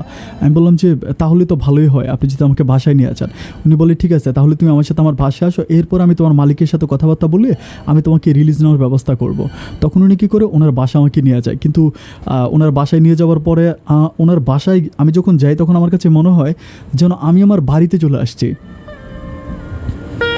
বাসায় ঢোকার পরে মুড়ি দিল আমাকে। আমি সৌদি আরব আসার পর থেকে কখনো মুড়ি খাই নাই, এই প্রথম আমাকে মুড়ি দিল। আমি মুড়ি খেলাম, আমাকে পানি দিল। একজন মহিলা ছিল, মানে এত সুন্দর করে আমার সাথে কথা বলতেছে, মানে এটা ছিল ওনার ওয়াইফ। মানে আমি তখন মানে আমার মনে হয় না যে আমি সৌদি আরবে আছি, আমার কাছে মনে হচ্ছে আমি বাংলাদেশে চলে আসছে। মানে ওদের হচ্ছে মানে একেবারে বাঙালিদের মানে যা আছে ওনার ঘরের ভিতরে একদম সব কিছু, মানে এত ভালো লাগলো আমার। আমি বসে আছি, বসে থাকার একটু পরেই দেখি একটা মেয়ে আসে, এত সুন্দর, মানে আমি কি বলবো, আমার মনে হয় না যে আমি কখনো এত সুন্দর মেয়ে দেখেছি। অনেক হ্যাংলা, কিন্তু প্রচুর লম্বা, একটু হ্যাংলা লম্বা একেবারে, মানে ওর শরীর দিয়ে যে মানে ওর মুখে যে রক্ত চলে এটা না স্পষ্ট দেখা যায়। তখন মেয়েটা আইসা মানে শালম ভাইকে বাবা বলে ডাকে, বলে যে আব্বু। তখন আমি বুঝতে পারি যে এটা হচ্ছে ওনার মেয়ে। তো আমি ওনাকে জিজ্ঞেস করি যে এটা কি আপনার মেয়ে। উনি বলে হ্যাঁ এটা আমার মেয়ে। আমি বললাম কী করে, বলে যে বাংলাদেশি স্কুলে পড়ে। আমি বললাম এখানে বাংলাদেশি স্কুল আছে। উনি বলে হ্যাঁ, কে তুমি জানো না। আমি বলি না তো, আমি তো জানি না এখানে বাংলাদেশি স্কুল আছে। তো বলো আচ্ছা ঠিক আছে, তোমার নিয়ে যাবো। তো সন্ধ্যার পরে উনি আমার নিয়ে, ওনার গাড়ি আছে, উনি নিজে ড্রাইভিং করে, গাড়ি করে আমার বাংলাদেশি স্কুলে নিয়ে যায়। আমার বাংলাদেশি স্কুল দেখায়, তারপরে আমাকে অনেক কিছু দেখে, এখানে ওদের ওখানে অনেক কিছু আছে, আমাদের বাঙালিদের সংস্কৃতিমূলক অনেক কিছু আছে। আমাকে সব কিছু দেখায়, আমার কাছে অনেক ভালো লাগে। মানে আমি ওনার সাথে যখন চলাফেরা করতেছি আমার কাছে মনে হয় যেন আমি আর সৌদি আরবে নাই, আমি বাংলাদেশে আছি। যাই হোক, রাতের বেলা ওনার সাথে আমি বাসায় ফিরি। বাসায় ফেরার পরে এক টেবিল পরিমাণ খাবার, মানে মাছের ভর্তা, তারপর হচ্ছে মানে ডাল, আলুর ভর্তা, মানে শাক ভাজি, কী বলবো, মানে মনে হচ্ছে যেন একদম বাঙালি খাবার। আমি পেট ভরে সেদিন খাইছি, আমি মিথ্যে বলবো না। সৌদি আরব আসার পর থেকে এত খাবার আমি কোনোদিনও খাই নাই, একেবারে পেট ভরে ভাত খাইছে। তখনই আমার বলতেছে যে তোমার মালিকের সাথে আমার কথা হয়েছে, আমি তোমার মালিকের সাথে কথা বলছি, আমি তোমার মালিকের কাছ থেকে তোমাকে রিলিজ নিয়ে, মানে অ্যারাবিক ভাষায় বলে তেনাজ্জেল, বলে যে তেনাজ্জেল নিয়ে আমি তোমাকে হচ্ছে আমার মালিকের কাছে তোমাকে ভিসা লাগাই দিব। আমি বললাম যে তাহলে তো আলহামদুলিল্লাহ ভালোই হয়। পরে উনি কী করে, আমি ওই ওনার বাসায় 8-9 দিনের মতো থাকি, অ্যান্ড ওই 8-9 দিনের মাঝে উনি আমার কাগজপত্র মানে সব কিছু ঠিকঠাক করে আমাকে ওই মালিকের কাছ থেকে ওনার মালিকের কাছে নিয়ে আসে। মানে ওনার যে স্পন্সর, সেম স্পন্সরের কাছে আমাকে উনি হচ্ছে আমার ভিসাটা লাগাই দেয়। এরপর থেকে আমি ওনার বাসায় থাকতেছি। যাই হোক, আলহামদুলিল্লাহ সব কিছু ভালো। তো উনি আমার বলতেছে ওনার অনেক ব্যবসা বাণিজ্য আছে, হোটেল আছে, তো আমি ওনার হোটেলে মাঝে মাঝে গিয়ে বসি, মানে হোটেলে কাজ টাজ করে দিই, মানে একেবারে ওনার ছোটো ভাইয়ের মতো আমি ওনার সাথে মিশে গেলাম। এরপর উনি আমার বলতেছে যে আমার মেয়েটাকে আমার স্কুলে নিতে হয়, এটার জন্য আমার খুব বেশি প্রবলেম হয়, একটা কাজ কর, আমি তোর জন্য ড্রাইভিং লাইসেন্স বের করব। এটার পরও উনি আমাকে ড্রাইভিং লাইসেন্সের জন্য একটা স্কুলে ভর্তি করায় দেয়, সৌদি আরবের একটা স্কুলে। তো আমি প্রায় 3 থেকে 4 মাসের মাঝে আমি ড্রাইভিং লাইসেন্স পেয়ে যাই। ড্রাইভিং লাইসেন্স পাওয়ার পরে আলহামদুলিল্লাহ আমি তখন ওনার যে গাড়িটা ছিল, আর একটা ছোটো গাড়ি আমার জন্য কিনে, একটা ছোটো গাড়ি, একটা ফোর্ড ছোটো গাড়ি আমার জন্য কিনে এটা আমি চালাই। আমার কাজ হচ্ছে প্রতিদিন ওনার মেয়েকে, মানে একদম সকালে ভোরে 6টা বাজে ঘুম থেকে উঠে ওনার হোটেলের জন্য আমি সবজি মার্কেট যাই, সবজি মার্কেট গিয়ে হোটেলের জন্য সবজি কিনে নিয়ে আসি। সবজি যখন কিনা শেষ হয়ে যায়, সবজি আনার পরে তারপরে হচ্ছে আমি গোসল করে নাস্তা করি, অ্যান্ড নাস্তা শেষ করে ওনার মেয়েকে নিয়ে স্কুলে যাই। ওনার মেয়ের স্কুল যখন শেষ হয়, ওনার মেয়েকে আবার মানে মেয়েকে স্কুলে নামাই দিয়ে আমি চলে আসি। এসে আমি হোটেলে গিয়ে কাজ করি, মানে হোটেলে গিয়ে আমি আবারও কাজ করি। তখন আবার 2টা যখন বাজে, তখন আমি আবারও গাড়ি নিয়ে ওনার মেয়েকে স্কুল থেকে আবারও হচ্ছে বাসায় নিয়ে আসি। এরপর ওনার মেয়েকে বাসায় নামাই দিয়ে আমি গোসল করে খাওয়া দাওয়া করি। তারপর আবার রাত হচ্ছে 1টা 1 পর্যন্ত ওনার হোটেলে কাজ করি। এভাবে আমার দিনগুলো কাটতেছিল। দিনগুলো যেতে যেতে কখন যে 2 বছর মতো কেটে যায় আমি ঠিক বলে বুঝাতে পারবো না। এখানে একটা প্রশ্ন আছে যে উনি আমাকে বেতন দেয় কিনা। মানে বেতন দেয় বলতে আমি ওনাকে মাঝে মাঝে বলি যে আমার মানে আগে আমি যেরকম মানে সৌদি আর বাসায় থাকতে যেরকমভাবে টাকা পাইতাম ওই রকম টাকা দেয় না। উনি আমাকে বাংলা টাকা 10,000 15,000 ওরকম করে দেয়। আর উনি আমাকে বলে যে তুই আমার ভাইয়ের মতো, আমাকে বলে যে তুই আমার ভাইয়ের মতো, আমি তোরে কাজটা শিখে আমি তোর একটা ব্যবসা ধরাই দিব, আমি তোর অনেক ভালো একটা ব্যবসা ধরাই দিব, এরকম করে উনি আমাকে বোঝায়। আর আমিও ওনার পরিবারের সাথে এমনভাবে মিশে গেলাম, আমারও অত বেশি টাকা পয়সার দরকার নাই, কারণ আমার মা তখন আমার মামাদের সাথে থাকতেছে, আমার টাকা দরকার হয় না, কারণ আমি তো ওনার বাসায় থাকতেছি, ওনার বাসায় খাচ্ছি, হাত খরচের জন্য কিছু টাকা দেয়, বাড়িতে আমি কিছু টাকা পাঠাই, এভাবে চলতেছে। তো চলতে চলতে কিছুদিন যাওয়ার পর আমি অসুস্থ হয়ে যাই, আমি প্রচুর পরিমাণ অসুস্থ হয়ে যাই। মানে হঠাৎ করে আমার জ্বর হয়, এত জ্বর হয় যে আমি মানে খাট থেকে উঠতে পারি না, আমি কোনো কাজে যেতে পারি না। তো ওনার বাসায় থেকে ওনার ওয়াইফ আমাকে টেক কেয়ার করে, তো ওনার ওয়াইফ আমাকে সেবা যত্ন করতেছে। বাট আমি একটা ব্যাপার বলে রাখি, উনি কিন্তু মানে শালম কিন্তু আমার সাথে কোনো রকম মানে আমি কিন্তু তখন ওনাকে আঙ্কেল বলে ডাকি, মানে শালম আঙ্কেল বলে ডাকি, বিকজ আমি যখন হোটেলে যাই তখন সবাই ওনাকে শালম আঙ্কেল ডাকে। তো শালম আঙ্কেল ডাকে, আমিও তখন অনেক ওই হোটেলের মানুষগুলোর মতো শালম আঙ্কেল ডাকে। তো শালম আঙ্কেল আমি যখন অসুস্থ হই উনি কিন্তু আমাকে খারাপভাবে দেখে নাই, উনি আমাকে মোটামুটি অনেক সম্মান অনেক আদর করছে। এটা কিন্তু সত্য কথা, হয় না যে কাজের লোক অসুস্থ হলে মালিক বকাবাদ্য করে, এরকম কিছু না। আমি অসুস্থ হওয়ার পরে উনি আমার প্রতি অনেক বেশি যত্নবান ছিল। এভাবে যেতে যেতে প্রায় 1 সপ্তাহের মতো কেটে যায়। বাট আমার অসুস্থতা কাটে না, আমার জ্বরে আমি পুরো শরীর লড়াইতে পারি না, আমার খুবই খারাপ অবস্থা হয়ে যায়। এরপরে ওনার যে একটা মেয়ে ছিল যার নাম ছিল এশা ছিল ওর ডাক নাম, ওর ফুল নাম আমি আজও জানি না, ওর ডাক নাম ছিল এশা, বাসার সবাইকে এশা বলে ডাকতো। এশা আমার প্রচুর পরিমাণ টেক কেয়ার করে, আমি বললে হয়তো আপনারা বিশ্বাস করবেন না। এশা আমার মাথায় পানি ঢেলে দেয়, আমার কাপড় চোপড় ধুয়ে দেয়, আমার হাত টিপে দেয়, মানে এরপরে আমার পা টিপে দেয়, মানে প্রচুর পরিমাণ আমাকে টেক কেয়ার করে নিজের ঘরের মানুষের মতো। এইভাবেই করতে করতে মেয়েটার সাথে আমার একটা ভালো বর্নিং হয়ে যায়। মানে আমি কেমন জানি মানে তার প্রতি অনেক বেশি দুর্বল হয়ে যায়। আমি বাইরে যখন যাই আমি তার জন্য, সে আবার হচ্ছে কোন আইসক্রিম খেতে, ভ্যানিলা কোন আইসক্রিম খেতে পছন্দ করে, আমি তার জন্য ভ্যানিলা কোন আইসক্রিম নিয়ে আসি, তারপরে তার জন্য আমি এটা সেটা বাইরে থেকে কিনে নিয়ে আসি। আমি জানি তার পছন্দের ছোট ছোট জিনিসগুলো আমি সবসময় বাইরে থেকে কিনে আনি। এভাবে তার সাথে আমার একটা মধুর সম্পর্ক হয়ে যায়। সে আমাকে অনেক বেশি বুঝে, আমিও তাকে অনেক বেশি বুঝি। তারপর তাদের স্কুলে আবার হচ্ছে ওইখানে পহেলা বৈশাখ হয়েছিল, তো পহেলা বৈশাখের সময় আমি তার সাথে স্কুলে যাই বাঙালি ড্রেস পরে। ও আমাকে পুরোটা স্কুল ঘুরে ঘুরে দেখায়, মানে আমাদের মাঝে একটা মধুর মধুর সম্পর্ক জন্মে যায়। আমি বুঝতে পারি যে আমি তাকে পছন্দ করি অ্যান্ড সেও আমাকে অনেক বেশি পছন্দ করে। মেয়েটা কিন্তু অনেক বড় ছিল না, তখন সে হচ্ছে ক্লাস 9-এ পড়তো, তখন সে। তো তার সাথে আমার এত বর্নিং হয়ে যায়, এত মধুর সম্পর্ক হয়ে যায়, অ্যান্ড সেটা আস্তে আস্তে ওর পরিবারের মানুষগুলোও বুঝতেছে। বাট পরিবারের মানুষগুলো এটা জানে না যে ওর সাথে আমার লাইক মধুর কোনো সম্পর্ক। পরিবারের মানুষগুলো জানে যে হয়তো মানে ও আমাকে চিনে, আমি ওকে চিনি, আমরা যেহেতু একই বাসায় থাকতেছি আমাদের সম্পর্কটা মানে অন্যরকম। বাট ও যে আমি যে ওকে পছন্দ করি, ও যে আমাকে পছন্দ করে, এটা কিন্তু ওর বাবা মা জানে না। এভাবে যেতে যেতে বেশ কিছুদিন কেটে যায়। কেটে যাওয়ার পরে আমি একটা দিন নিজ থেকে তাকে বলি, আমি বলি, আচ্ছা এশা, আমি না একটা ব্যাপার বুঝতেছি না। আমাকে বলে কি? আমি বললাম যে আমার না বারবার তোমার, আচ্ছা ও কিন্তু তখন আমাকে তুমি করে সম্বোধন করে, আমিও তুমি করে বলি। আমি বলি আমার কেন জানি তোমাকে না দেখলে আমার ভালো লাগে না, আমার মনটা কেমন আনচান করতে থাকে, মানে সারাক্ষণ আমার তোমার কথা মনে পড়ে। ও আমাকে বলে যে আমারও তো এমনটা হয়। আমি বলি এমনটার অর্থ তো হচ্ছে মানে এমন হওয়ার কারণ তো হচ্ছে ভালোবাসা। তুমি কি জানো যে যে যাকে ভালোবাসে সেই হচ্ছে তার জন্য তার মনটা আনচান করে। তখন সে আমাকে বলে সত্যি কথা? আমি বললাম একদম সত্যি কথা। আমার দিকে তাকে খিলখিলে হাসি ওইটা বলতেছে যে তাহলে মনে হয় আমি তোমাকে ভালোবাসি। আমি বলি আমিও কিন্তু তোমাকে অনেক বেশি ভালোবাসি। ও আমাকে বলে আমার বাবা তো তোমাকে মেনেই নিয়েছে ছেলে হিসাবে, তাহলে প্রবলেম কি? আমি বললাম যে মেনে নিয়েছে ঠিক আছে, কিন্তু আমি তো অনেক গরিব। আমার পরিবারে আমার মা আছে, আমার কোনো ভাই বোন নাই, কিন্তু আমার মা আমাদের নানু বাড়িতে থাকে। ছোটোবেলায় আমার বাবা মারা গেছে। আমাদের সংসারটা অনেক দুঃখের একটা সংসার। আমি না বুঝি না যে তোমার বাবা মানে আমাকে কীভাবে নিবে, বা আমি বুঝতে পারতেছি না। ও আমাকে বলে যে তুমি আমার বাবাকে চিনো না, আমার আব্বা যথেষ্ট ভালো মনের মানুষ, আমার আব্বার মতো মানুষ অত্র এলাকাতে তুমি আর পাবা না, আমার আব্বা অত্যন্ত ভালো মানুষ। আমি যদি আমার আব্বাকে বলি, আমার আব্বা কখনো আমার কথা ফেলবে না। এরপর থেকে তার সাথে আমার একটা মধুর সম্পর্ক হয়ে যায়। এরপর থেকে আমি যখনই যেখানেই যাই আমি তাকে নিয়ে যাই এবং সে আমাকে নিয়ে যায়। আমি সারাক্ষণ তার প্রেমে মাতোয়ারা অ্যান্ড সে আমার প্রেমে মাতোয়ারা। এভাবে যেতে যেতে একদিন হচ্ছে মানে লাইক হচ্ছে অনেক বেশি গরম পড়তেছিল, মানে গ্রীষ্মের সময় প্রচণ্ড রকম গরম পড়তেছিল। তো গরমে ওদের এখানে কী যেন একটা প্রবলেম হয়েছিল, মানে ইলেকট্রিসিটির কি একটা প্রবলেম হয়েছিল, মানে লাইনে আর কি। ওখানে তো কারেন্টের লাইনগুলো মাটির নিচে দিয়ে, তো মাটির নিচে কি একটা প্রবলেম হওয়ার পরে মানে কারেন্টটা বন্ধ করে দেওয়া হয়। 3 ঘন্টার জন্য নিউজ করে কারেন্ট বন্ধ করে দেয়। এখন এত পরিমাণ গরম পড়তেছিল যে এখানে 3 ঘন্টা থাকার কোনো স্কোপ নাই, মানে 3 ঘন্টা এখানে কেউ থাকতে পারবে না।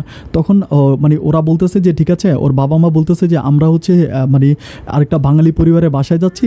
তখন ওর কোচিং থাকে, ওরে বলে যে তুই কোচিংয়ে চলে যা। তা আমি কী করি, গাড়ি দিয়ে ওকে কোচিংয়ে নিয়ে যাই। কিন্তু কোচিংয়ে নিয়ে যাওয়ার সময় ও আমাকে বলতেছে যে ও কোচিংয়ে যাবে না। আমি বললাম যে কেন? ও বলে আমি বাসায় যাব। আমি বললাম ওমা তুমি কোচিংয়ে না গিয়ে বাসায় কেন যাবা? আমাকে বলে যে তুমি আমাকে বাসায় নিয়ে যাও। আমি বললাম আরে বাসায় তো প্রচণ্ড গরম, মানে বাসায় গিয়ে আমরা কী করব? ও বলে গরম হইলে গরম, আমি বাসায় যাব। আমি খুব অবাক হয়ে তারে ওই কোচিং থেকে আবার বাসায় নিয়ে আসলাম। বাসায় আনার পরে ও আমাকে বলতেছে যে আজকে আমি তোমার সাথে রোমান্স করব। আমি বললাম আমি গরমে সিদ্ধ হয়ে যাচ্ছি, এখানে আবার কিসের রোমান্স? ও আমাকে বলে তোমার গায়ের ঘামগুলা আমি নিব। মানে আমি খুবই অবাক হয়ে যাই। ও জানালা খুলে দেয়। গরম ছিল, এই গরমের মাঝে ও আমার সাথে প্রচুর পরিমাণ ধস্তাধস্তি করে। ইচ্ছায় হোক অনিচ্ছায় হোক ওর সাথে সেদিন আমার এই গরমের মাঝে শারীরিক সম্পর্ক হয়ে যায়।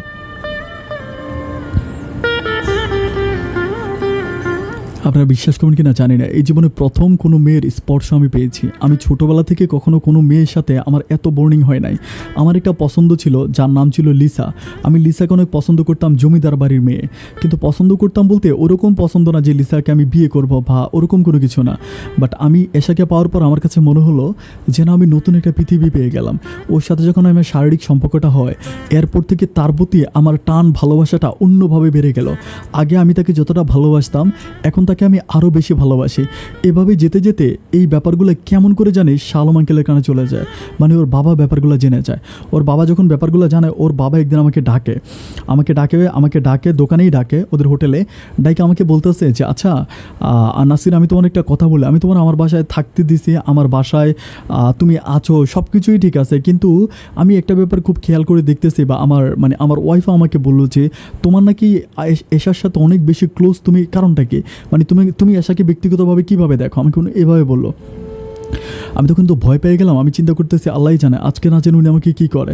আমি বলতেছিলাম যে না আঙ্কেল, মানে এশার সাথে আমার মানে সম্পর্কটা মানে আমি জাস্ট আমতো করতেছি। তখন আমাকে বলতেছে সত্যি করে বলো তো তুমি কি এশাকে পছন্দ করো? তখন আমি কী বলবো ঠিক বুঝতে পারতেছি না। আমি নিচের দিকে তাকিয়ে আছি, একরকম আমি কান্না করে দিব, আমার চোখে দিয়ে পানি বের হয়ে যাবে, এরকম অবস্থা। পরে উনি বলতেছে যে তুমি ভয় পাইও না, তুমি আমার কাছে বলো যে তুমি এশাকে পছন্দ করো কি না। তখন আমি বলি যে হ্যাঁ আমি এশাকে পছন্দ করি। তো বলে এশা কি তোমার পছন্দ করে? আমি বললাম যে হ্যাঁ এশা আমাকে পছন্দ করে। তখন উনি বলে যে ঠিক আছে। এটা বলার পর উনি আমাকে নিয়ে বাসায় যায়। বাসায় যেয়ে এশাকে আর আমাকে একটা রুমের মধ্যে নিয়ে যায়, শুধু এশা, আমি আর হচ্ছে উনি। একটা রুমের ভিতরে যাওয়ার পর উনি আমার সামনে এশাকে প্রশ্ন করে যে এশা তুমি কি নাসিরকে পছন্দ করো? এশা বলে যে হ্যাঁ আব্বু আমি ওরা পছন্দ করি। তো আমাকে বলতেছে তুই পছন্দ করিস তো আমাকে বলছিস, আমি যদি এশার সাথে তোর বিয়ে দিই তুই কি রাজি আছিস? আমি মনে হচ্ছে যেন দুনিয়াতে বসে আসমানের চাঁটা পেয়ে গেলাম। আমার জীবনে আমার মনে হয় এই একটা মাত্র শব্দ যেটা আমার সারা জীবন মনে থাকবে, যে আমি যদি এশাকে তোর কাছে বিয়ে দিই তুই কি রাজি হবি? এটা শোনার পর আমার আনন্দে আমি যেন আত্মহারা হয়ে যাই। আমি চিৎকার করে কাঁদতে থাকি। আমি বলি যে হ্যাঁ আপনি যদি বলেন আমি এশাকে বিয়ে করবো, মানে এটা বলে আমি একদম কান্না করে দিই। কান্না করে এশার হাতটা ধরি। তখনই আমাকে বলে যে দেখ তোরা দুজনকে পছন্দ করিস, ভালোবাসিস, কিন্তু বিয়ের আগে কেউ কখনো কারো শরীরে হাত দিবে না, এটা মাথায় হাত দিয়ে কসম কার। তখন আমি আমার মাথায় হাত দিয়ে কসম কারি, এশার মাথায় হাত দিয়ে কসম কারে। তখন ওর বাবা বলতেছে যে আমরা বিদেশে থাকি, আমরা সবাই ফ্রি মাইন্ড, হ্যাঁ আমি আমার মেয়ের সম্বন্ধে বুঝবো, আমার মেয়ে আমার সম্বন্ধে বুঝবে। আর নাসির আমি তোকে আমার ছেলের মতো জানি। এই সৌদি আরবে এত লাখ লাখ মানুষ থাকতে আমি তোকে আমার ঘরে জায়গা দিয়েছি, আমি তোকে আমার নিজের সন্তানের মতো দেখি। যাই হোক তোর যেহেতু বাবা নাই, আজকে থেকে আমি তোর বাবা। কিন্তু আমাদের এই ব্যাপারটা যাতে আমাদের এই তিনজনের ছাড়া কখনো কারো কানে না যায়, এবং আমার ওয়াইফও যাতে ব্যাপারটা জানতে না পারে। কিন্তু বিয়ে করার আগ পর্যন্ত কেউ কারোর সাথে কোনো রকম ওইভাবে মিশবা না, এইভাবে ওর বাবা আমাকে বলে দেয়। আমি বলি আলহামদুলিল্লাহ। এরই মাঝে প্রায় ওনাদের বাসায়, এদের বাসায় আমি প্রায় 3 বছরের মতো, এটা কিন্তু 3 বছর হয়ে গেছে, এই 3 বছর আমি কিন্তু দেশেও যাচ্ছি না। যাই হোক এভাবে যেতে যেতে আমি তখন আর আমার ভবিষ্যৎ নিয়ে কোনো কিছু চিন্তা করি না, কারণ আমি দেখতেছি যে ব্যবসা বাণিজ্য যা কিছু আছে সব কিছুই তো আমার। উনি আমাকে ওর ব্যবসা বাণিজ্য দিয়ে দিবে, উনি আমাকে সব কিছু আস্তে আস্তে বুঝিয়ে দেয়, ব্যবসা বাণিজ্য বুঝিয়ে দেয়, ঘর বাড়ি মোটামুটি মানে আমি ওনার একদম মানে মেয়ের জামাইয়ের মতো ওনার কাছে আসি। তো এভাবে যেতে যেতে প্রায় 6-7 বছরের মতো হয়ে যায়। অ্যান্ড 7 বছর পরে আমার মা প্রচুর পরিমাণে কান্নাকাটি করতে থাকে যে তুই একটু বাড়িতে, আমি তোকে বিয়ে করাবো। আমি আমার মায়ের কাছেও বলি যে এখানে আমার মালিকের মেয়েকে আমি বিয়ে করব, মালিকের মেয়ের সাথে আমার কথাবার্তা হয়েছে। অ্যান্ড আমার এসেও মাঝে মাঝে আমার মায়ের সাথে কথা বলে। তো এভাবে যেতে যেতে আমার মা প্রচণ্ড রকম কান্না করে, বলে যে আমি এই দুনিয়াতে আর কয়দিন বেঁচে থাকবো, বাবা তুই যদি আসতি তাহলে আমি খুব খুশি হইতাম, তোর একটু দেখতাম। আমি বলি মা তুমি এরকম করে কেন বলতেছো, আল্লাহ তোমারে অনেক দিন বাঁচিয়ে রাখবো, তুমি মন খারাপ করবে না, আমি অবশ্যই বাংলাদেশে যাব। এরকম করার পরে আমার মা আমারে বলে তুই কবে আসবি, আমার জন্য তোর জন্য আমার খুব খারাপ লাগে। তো যাই হোক এভাবে যায়, যেতে যেতে আরও 1 বছরের মতো কেটে যায়। আরও 1 বছরের মতো কেটে যাওয়ার পরে একদিন হচ্ছে আমার মামা আমাকে অনেকগুলো কল দেয়। আমি মামার কল রিসিভ মানে আমি তখন ড্রাইভিং করতেছিলাম, যার জন্য কলগুলো ধরতে পারতেছিলাম না। এক পাশে গাড়ি দাঁড়ো করে, তখন আমার গাড়ির মধ্যে এশা ছিল আর আমি ছিলাম। তখন আমার মামা আমাকে বলতেছিল যে বাবা তুই মনটারে শক্ত কর, আমি তোর একটা কথা বলি, কিছুক্ষণ আগে তোর মা মারা গেছে।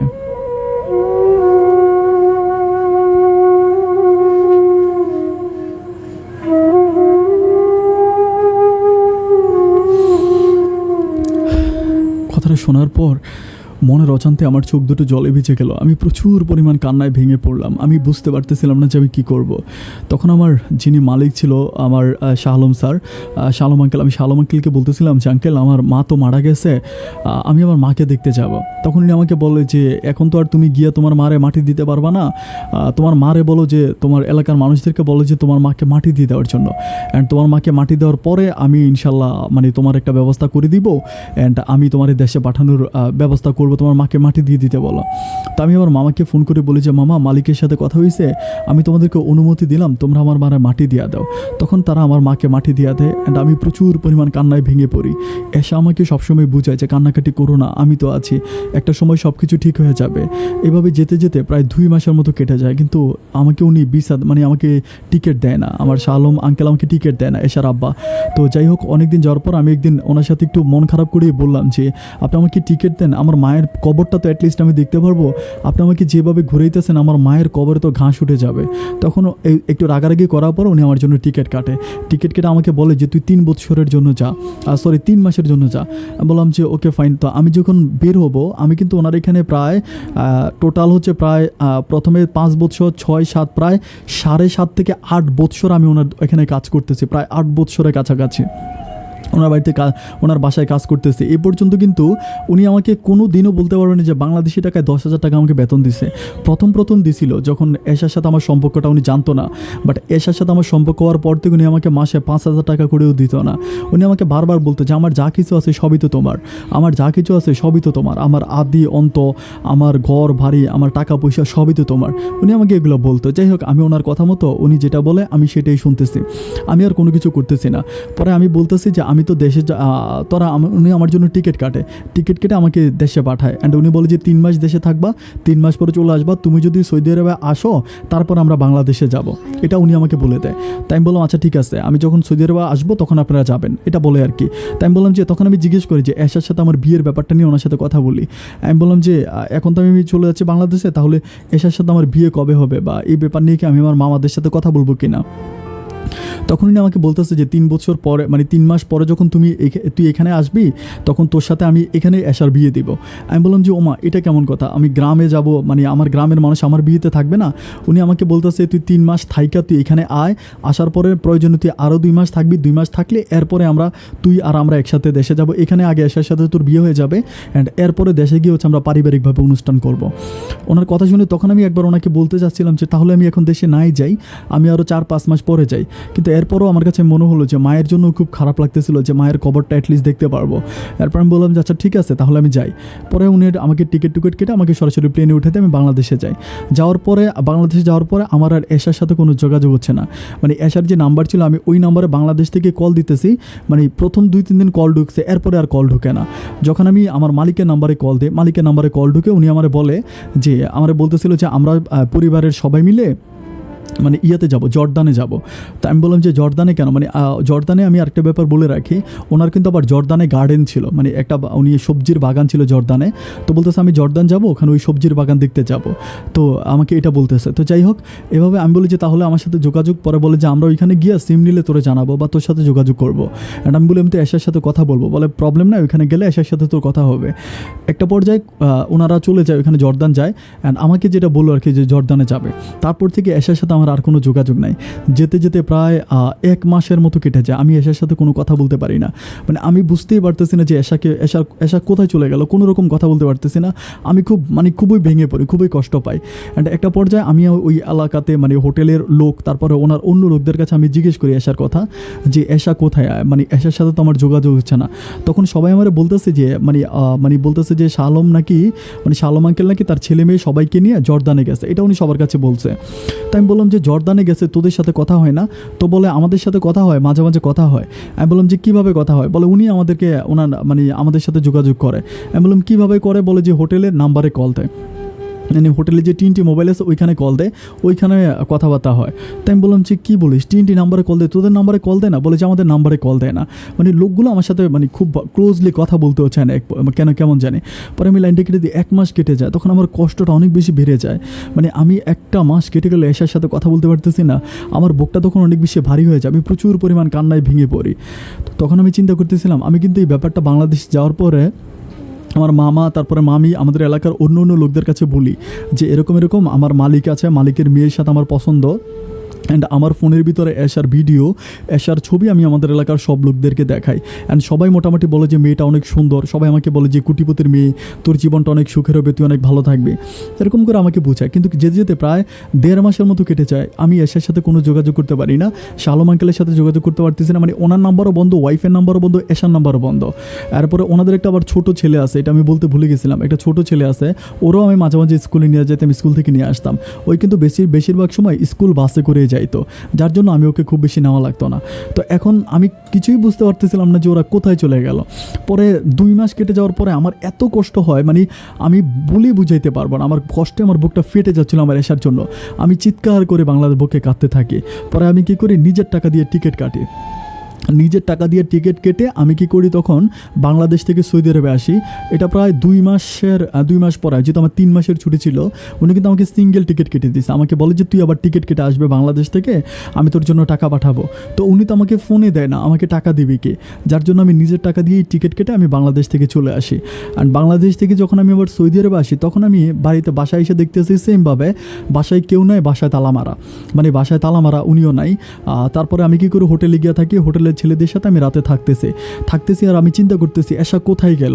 আর আমি হোটেলে যাওয়ার পরে একটা ব্যাপার একটু বলি, হোটেলে যাওয়ার পরে কেমন জানি সবাই আমার সাথে একটু টিটকারি করে, মানে একটু টিটকারি বলতে কি যে সবাই আমার বলে তুই তো বড় লোকের জামাই, তোর কপালে তো অনেক সুখ, তুই বড় লোকের জামাই, ওরকম করে আমার সাথে টিটকারি মেরে মানে অন্য অন্য লোকগুলো কথা বলে হোটেলে যারা আছে। তো টিটকারি মেরে একরকম কথা বলে আমি এটা বুঝতেছি। আমি বলি যে যাই হোক, ওরা যা বলার তা বলুক, মানে আমার কাছে আমি চিন্তা করলাম যে মনে হয় শালম আঙ্কেল ওদেরকে কিছু বলছে, এটা মনে করছিলাম। এইভাবে যেতে যেতে আরও 1 মাস কেটে যায়, মানে সরি আরও 7-8 দিনের মতো কেটে যায়, বাট আমি কোনো কিছুই বুঝতে পারতেছি না। 7-8 দিন পরে আমি একদিন ক্যাশের সামনে বসে আছি, উনি যখন ফোন করে তখন আমাদের একজন কেশিয়ার ছিল, ওনার বাড়ি চিটগং, নিজাম ভাই কলটা রিসিভ করে মানে শালম আঙ্কেলের সাথে কথা বলতেছে। তখন আমি বলতেছি যে কলটা একটু দাও, আমি শালম আঙ্কেলের সাথে কথা বলবো। পরে উনি বলে যে তুই কথা বলবি, তো আমার কাছে মোবাইল দেয়। মোবাইল দেওয়ার পর আমি সালাম দিই যে আঙ্কেল আমি তো বাংলাদেশ থেকে চলে আসছি, আপনার সাথে আমার কোনো যোগাযোগ হচ্ছে না, আপনি কোথায় আছেন। তখন উনি প্রচণ্ড পরিমাণ আমার উপরে খেপে যায়, আমার কুত্তার বাচ্চা শুয়োরের বাচ্চা বলে অকথ্য ভাষায় গালাগালি করে, মানে যেন উনি মদ খাইছে, একটা মদ খেলে মানুষ যেরকম গালাগালি করে এরকম গালাগালি করতেছে। আমি বলতেছি আপনি এরকম গালাগালি কেন করতেছেন, মানে আমি তো কিছুই বুঝতে পারতেছি না। উনি আমার বলতেছে যে তোরা আসতে বলছে কে এখন। আমি বললাম যে আপনি মানে আপনাদের সাথে যোগাযোগ করতে পারতেছি না। পরে বলে তুই বেশি বুঝোস, তুই বেশি পাকনামি করস, তুই কেন আসছিস, তোরে আমি বলছি যে তুই 3 মাস থাইকা বাংলাদেশে আসবি, তুই 3 মাস থাকলি না কেন। পরে আমি বলতেছিলাম যে কারণ উনি তো আমাদের রিলেশনের ব্যাপারটা জানেই। আমি ওনাকে বললাম যে আমি এশার সাথে কথা বলতে পারতেছি না, আমার এশার জন্য খুব কষ্ট হয়। তখন আমি খুবই কষ্ট পাই, উনি আমার খুবই খারাপ ভাষায় বলে যে তোর ওই দিক দিয়া এশারে আমি ভুইরা দিব, এরকম করে খুবই মানে অকথ্য ভাষায় এটা গালি দেওয়া কথা বলে। আমি তখন প্রচণ্ড পরিমাণ ভেঙে পড়ে, আমি বুঝতে পারতেছিলাম না যে আল্লাহই জান আমার হবেটা কি। তো আমি তখন আর কাজ করি না এভাবে হোটেলে থাকতেছি, বাট হোটেলে শুধু খাওয়া দাওয়া করে আমাকে কোনো বেতন দেওয়া হয় না। এভাবে যেতে যেতে আরও 2 মাস কেটে যায়। তখন আমি মানে আমার মনে একটা সন্দেহ লাগে উনি আসলে কোথায় গেল। তো আমাদের সৌদির যে আমাদের যে স্পন্সর ছিল, মানে ওনার যে কফিল ছিল শালম আঙ্কেলের, আমার কফিল একই কফিল। পরে আমি একদিন কফিলের সাথে দেখা করি, আমি নিজে গিয়ে দেখা করে আমি কফিলকে জিজ্ঞেস করি যে মানে ওনার কথা জিজ্ঞেস করি যে উনি কোথায়। তখন কফিল আমাকে বলে যে ও তো মানে আমার বলতেছে ও তো বাংলাদেশে গেছে। আমি বললাম যে আমি শুনলাম যে উনি নাকি জর্দানে গেছে। পরে বলতেছে যে না তো জর্দানে না, আমি তো জানলাম যে সে বাংলাদেশে গেছে। আমি তখন মানে বুঝতে পারতেছিলাম না কিরে বাংলাদেশে গেল আর আমারে বলতেছে যে জর্দানে। হোটেলে যত ছেলেদেরকে জিজ্ঞেস করি, মানে যারা আছে যাদেরকে জিজ্ঞেস করি সবাই একটা কথাই বলে যে না উনি মানে বাংলাদেশেই গেছে, বাংলাদেশে আছে। যাই হোক এভাবে যেতে যেতে আরও প্রায় 8-10 দিনের মতো কেটে যায়। আমি বুঝতে পারতেছিলাম না যে আমি কোথায় যাব বা কী করব, কোন পথে আমার যাওয়াটা বেটার হবে। 8-10 দিন পরে আলহামদুলিল্লাহ একটা পর্যায়ে উনি কী করে, উনি আর ওনার ওয়াইফ বাসে আসার পরে ব্যাপারটা আমার কাছে মানে হোটেলে যে লোকটা বাসায় মাঝে মাঝে যায় সে আমাকে বলে যে নাসির ভাই বস তো আসছে। আমি বলি কী বলো বস বাসায় আসছে, বলে বাসায় আসছে। তখন আমি কী করি দৌড়ে বাসায় যাই। এটা শোনার পর বাসায় যাই, অ্যান্ড বাসায় যাওয়ার পরে আমি বাসায় ঢুকে দেখতেছি যে ওনার ছোট ছেলে বসে আছে সোফার মধ্যে, অ্যান্ড আন্টিও তখন দাঁড়ায় আছে। আমি আন্টিকে যে পা ধরে সালাম করি, তো আমার মাথা হাত বুলিয়ে দেয়, বলে যে বাবা তোমার মায়ের কবর দেখছো? আমি বললাম দেখছি। বলে তোমার মনটা খারাপ অনেক না? আমি বলছি না খারাপ না। পরে আমি জিজ্ঞেস করতেছি আন্টি আপনারা কোথায় গেছিলেন? তখন আমাকে বলে কেন আমরা বাংলাদেশে গেছিলাম। আমি বলি আপনারা বাংলাদেশে গিয়েছেন? উনি বলে হ্যাঁ আমরা তো বাংলাদেশে গেছি। আমি বললাম যে আমি শুনলাম আপনারা জর্দানে গেছেন। তো বলে না, উনি বলছে না আমরা তো জর্দানে যাই না, আমরা তো বাংলাদেশে গেছি। আমি তখন বুঝতে পারতেছিলাম না। আমি বললাম যে আন্টি আপনারা বাংলাদেশে গেছেন ভালো কথা, বাংলাদেশ থেকে সবাই আসছে? বলে হ্যাঁ সবাই তো আসছে। আমি বলি তো এশাকে দেখতেছি না, এশা কোথায়? তো উনি আমাকে বলতেছে কেন, এশা তো বাংলাদেশে রয়ে গেছে, এশাকে আর কেন আনবো? আমি বলি কেন আনবেন মানে এশাকে আনবেন না? এশা পড়াশোনা করবে না? পরে বলে যে না এশা বাংলাদেশে পড়াশোনা করবে ওর স্বামীর বাড়ি থেকে।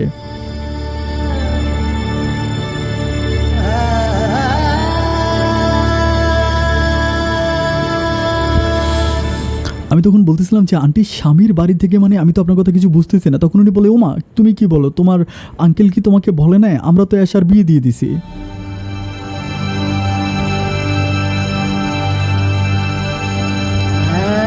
তখন আমি বলতেছি এগুলো কি বলতেছেন, এশার বিয়ে দিয়ে দিয়েছেন? বলে হ্যাঁ আমি তো এশার বিয়ে দিয়ে দিছি ওইখানে গিয়ে। আমি তখন উনি আমার কাছে প্রশংসা করতেছে, ছেলে একটা মানে সরকারি ব্যাংকে চাকরি করে, অনেক বড় লোক। তারপরে ছেলের বাবা ঢাকা, ওদের নিজেদের বাড়ি আছে, মানে অনেকভাবে আমাকে প্রশংসা করতেছে। একটা পর্যায়ে উনি মোবাইল থেকে এশার ভিডিওগুলো আমাকে দেখায়।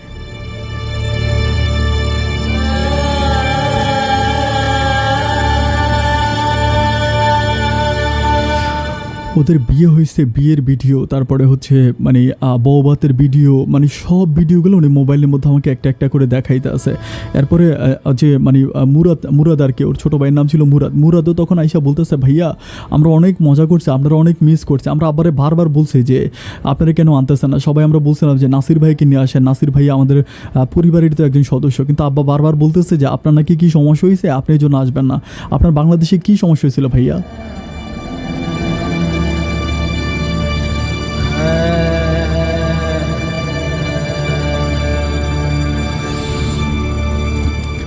যাই হোক, আমি ওনার বাসা থেকে বের হই। বাসা থেকে বের হওয়ার পরে আমি প্রচণ্ড পরিমাণ কান্না করি। আমার জীবনে আমি কখনো এত কান্না করি নাই।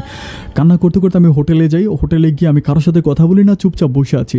প্রায় 1 ঘন্টা পরে উনি আসে হোটেলে। মুখটা কালো করে বসে আছে, আমার চোখ দিয়ে পানি পড়তেছে। তখন উনি আমার বলতেছে, কিরে নাসির কী খবর, নাসির কী খবর, কেমন আছিস? আমি বললাম যে হ্যাঁ আঙ্কেল ভালো আছি। তো বলতেছে যে কেন বাংলাদেশে যেহেতু তুই মোটা হস নাই, তোর স্বাস্থ্য রাস্তা যে আরও শুকিয়ে গেল, কিরে বাংলাদেশে তোরা খাওয়াই নেই, তোর মামাদের বাসায় খাস নাই? আমি বললাম যে হ্যাঁ খাইছি। তো আমার বলতেছে, কিরে তোর কি মন খারাপটা কি? আমি বললাম মন খারাপটা, আপনার সাথে আমার কিছু কথা আছে। তো বলতেছে যে কী কথা বল? আমি বললাম যে এখানে বলবো নাকি একটু আড়ালে আসবেন? তো বলে না এখানেই বল। তাই আমি বললাম যে আপনি এখানে বসেন, মানে ওনাকে বললাম যে এখানে দাঁড়ান।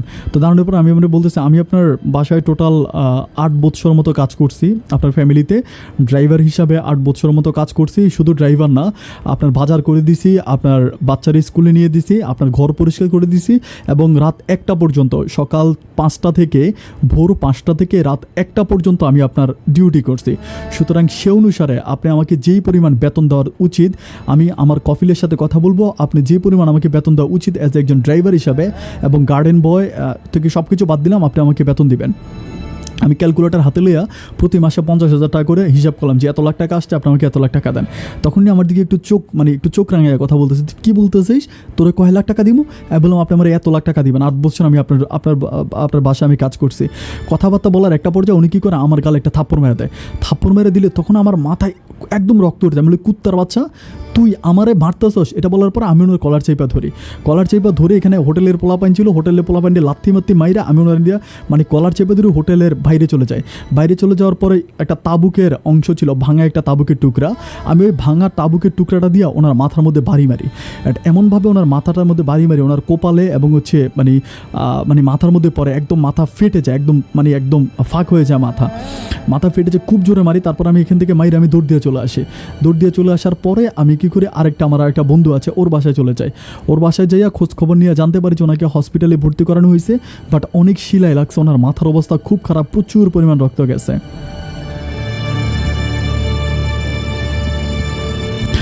অ্যান্ড সবশেষ আমি জানতে পারি যে উনি আমার নামে হাফ মার্ডার, মানে এটা তো রক্ত বের হয়েছে এবং এটা সিসি ক্যামেরায় উঠছে, উনি আমার নামে হাফ মার্ডার একটা মামলা করে দিছে। আমার পাসপোর্ট হচ্ছে আমার কফিলের হাতে, সব কিছু হচ্ছে আমার কফিলের হাতে। এরপর থেকে এই ঘটনার পরেই হচ্ছে করোনা আসে।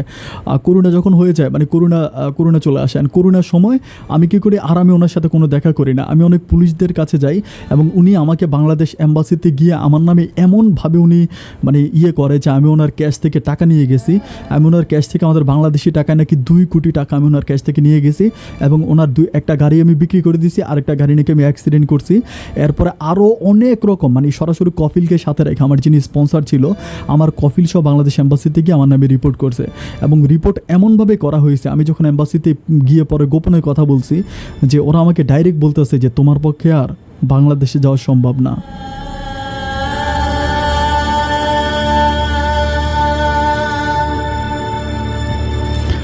আপন ভাই, করোনা চলে আসছিল। করোনার সময় আমি না খাইয়া পর্যন্ত সৌদি আরবের মাটিতে ছিলাম ভাই। 5 দিন 6 দিন পর্যন্ত আমি না খেয়েছিলাম। আমার অবস্থাটা এখন এমন যে ভাই, আমি না পারতেছি বাংলাদেশে যাইতে, না পারতেছি সৌদিতে থাকতে। পুলিশ আমাকে হুন্ন করে খুঁজতেছে, যেখানে কাজের জন্য যে আমার কোনো আকামা নাই, কোনো পাসপোর্ট নাই, কেউ আমার কাজ দেয় না। আমি প্রতিটা দিন খালি অপেক্ষা করতেছি আমি কখন মারা যাব, আমি মৃত্যুর জন্য অপেক্ষা করতেছি। আপন ভাই, একটা মোবাইলের মাঝে আমি সবসময় আপনার জীবনের গল্পগুলো শুনে, আপনার কথাগুলো শুনে আমার কাছে খুব ভালো লাগে ভাই। আপনি যদি পারেন আমার জন্য একটু হেল্প করবেন। আমি সৌদি আরবের অমুক জায়গায় থাকি, যদি পারেন আমার জন্য আমাকে একটু বাঁচাবেন ভাই। আমার অবস্থা খুবই খারাপ। অ্যাজ এ এতিম ছেলে হিসাবে যদি পারেন আমার এই গল্পটা প্রচার করবেন, আর যদি সম্ভব হয় আমাকে একটু সহযোগিতা করবেন। আপনার জন্য আমার শুভকামনা রইল আপন ভাই। এটা আমার ফোন নাম্বার, আমার সাথে যোগাযোগ করবেন। ধন্যবাদ।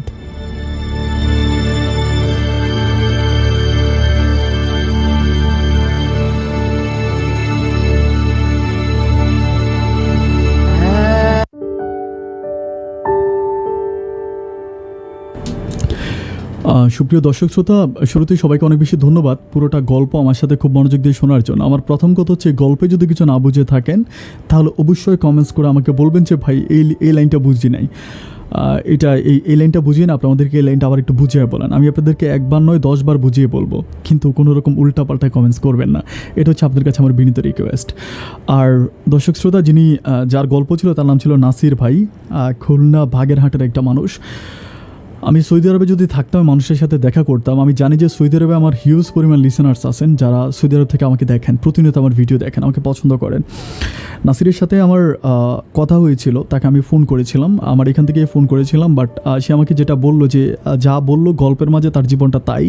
তারপরও আমি ওখানকার একজন আমাদের একজন পরিচিত বড় ভাই, যিনি হচ্ছে 21 টিভিতে চাকরি করতো আগে, এখন সৌদি আরবে আছে, ওই ভাইকে হচ্ছে আমি তার ব্যাপারগুলো সব কিছু বলি। উনি ওখানে খুব ভালো পজিশনে আছে, এম্বাসির সাথে সম্পর্ক অনেক ভালো। অ্যান্ড ওনাকে আমি নাসিরের নাম্বারটা দিয়ে দেওয়ার পরে উনি বলে যে উনি নাসিরের সাথে কথা বলবে এবং উনি নাসিরকে বাংলাদেশে পাঠানোর একটা ব্যবস্থা করে দেবে। উনি এটা আমাকে কমিটমেন্ট করেছে। এরপরেও কী হয় সেটা আমি নেক্সট ভিডিওতে আপনাদেরকে জানাবো যে তার আসলে কোনো কিছু হলো কিনা অবধি পর্যন্ত। বাট ওনার নাম হচ্ছে দুর্জয় ভাই, যিনি হচ্ছে 21 টিভির সাংবাদিক দুর্জয় ভাই। দুর্জয় সারোয়ার, ওনাকে অনেকেই চিনেন হয়তো। তো উনি বলেছে যে উনি কাজটা করে দেবে। আমাকে বলে যে আপন কোনো প্রবলেম নেই, আমি এটা সমাধান করে দিব এবং আমি ছেলের সাথে কথা বলে এম্বাসিতে তাকে নিয়ে যাব, মামলাটা উঠে আমি কোনোভাবে তাকে বাংলাদেশে পাঠানোর সব রকম ব্যবস্থা করে দিব। এখন কথা হচ্ছে দর্শক শ্রোতা, আমি গল্প শুরু করার শুরুতে আপনাদেরকে বলেছিলাম যে আদিযুগের মানুষজন মহিষের পিঠে বাঁশ বেঁধে, বাঁশের সামনে কলা বেঁধে মহিষকে দেওয়া হাল চাষ করতো। এরকম ছিল তাদের কৌশলটা, যেই কৌশলটা এখন প্রত্যেকটা খারাপ মানুষ, সহজ সরল মানুষগুলোকে দিয়ে এই ধরনের কাজগুলো করায়। আমি খুবই সারপ্রাইজ হয়ে গেলাম। আপনি চিন্তা করেন, সে 8 বৎসর তার এখানে কাজ করছে, আর সে কেমন ভাবা। আমি খুবই শালম সাহেবের কথা অনেক বেশি সারপ্রাইজ, যে কেমন ভাবা তার মেয়েটাকে সে ওর কাছে দিয়ে দিয়েছে অলরেডি, নাসির ভাইয়ের কাছে এশাকে দিয়ে দিয়েছে যে আমি তোদেরকে বিয়ে দিব, তোদের বিয়ে হবে, সব কিছু উনি ঠিক করলো। ও মাই গড, বেঈমান হতে পারে, স্বার্থপর হতে পারে, কিন্তু একটা বাবা হয়ে কীভাবে এই কাজগুলো করে। আমার কাছে মনে হয় যে এই লোকটা শালম ভাই যদি আমাকে শুনে থাকে, সম্ভবত ও এই ধরনের লোকগুলো কী করে জানেন, সৌদি আরবে নয়, বাংলাদেশের ওয়ার্ল্ডের বিভিন্ন জায়গায় যখন কোনো ব্যবসা প্রতিষ্ঠান খোলে না, তখন ওনাদের কফিল স্পন্সর যে আছে, সে যদি বলে যে তোর মেয়েটা, তোর বাচ্চাটা আমাকে দিয়ে দে, আমি আমার দোকানটা তোকে দিয়ে দেবো, সে নিজের বউ আর বাচ্চাকে দিতেও দ্বিধা করবে না। এই টাইপের লোক হচ্ছে শালম সাহেব। অনেক বেশি ক্ষোভ আপনার উপর আমার, শালম সাহেব। সৌদি আরবে আমি নাই, তো যাই হোক, দোয়া করি আল্লাহ আপনার উপরে হেদায়েত নসিব করব। আল্লাহর একটা পবিত্র জায়গায় আপনি আছেন, আল্লাহর একটা পবিত্র জায়গায় আছেন, ওইখানে আল্লাহ যাতে আপনার উপরে হেদায়েত নসিব করে, অন্তত এজ এ সৌদি আরব হিসাবে যাতে আল্লাহ আপনাকে রহমত করে, আমি এই দোয়া করি। সম্মানিত দর্শক শ্রোতা, সবাইকে আবারও ধন্যবাদ জানাচ্ছি এতক্ষণ পর্যন্ত আমার সাথে থাকার জন্য। আজকের মতো আমি এখানেই বিদায় নিচ্ছি। অন্য কোনো দিন অন্য কারো জীবনের গল্প নিয়ে, জীবনের গল্প এই অনুষ্ঠানে আবারও হাজির হয়ে যাব। সেই পর্যন্ত সবাই অনেক ভালো থাকবেন, আর হ্যাঁ, সুস্থ থাকবেন। আসসালামু আলাইকুম।